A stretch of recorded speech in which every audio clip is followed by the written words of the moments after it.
so báwo ló ṣe lè fi ewé pín infiltrate infection? Ewé ìlàsàn tó bá ń gbó pẹ̀lú ẹfun tí mo sọ̀rọ̀ pé yìí kì í ṣe chalk ẹ lọ sọ́dọ̀ àwọn ilé ọmọ ẹ sọ pé ẹ fẹ́ ra ẹfun kó máa gbó infection ẹ máa lọ. Ṣó wá rí bó ti ṣe jẹ́ ewé yìí ó lè lo gbòǹgbò ẹ̀ fún infection. Gbòǹgbò ewé pín yìí tó bá ti tú kó o ṣàn dáadáa kó o ṣá kékèké kó o dà sínú kọ̀ńténà kan. Wọ́n lọ gẹ́ẹ̀tì bíi abèrè gẹ́ẹ̀tì ẹrù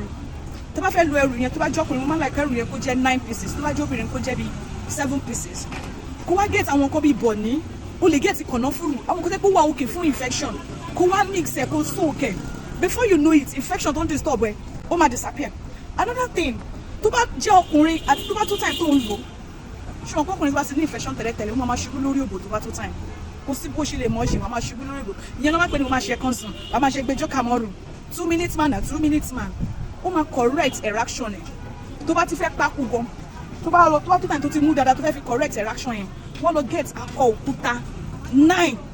akọ òkúta kékèké 9 kó wá sókè mọ́ wá ní bókó díẹ̀ bó ṣe máa dìde okó díẹ̀ lásán bó ṣe máa dìde but lórí infection yẹn mix ẹ̀ mọ́ anything tó bá mọ̀ pé good for infection ire o.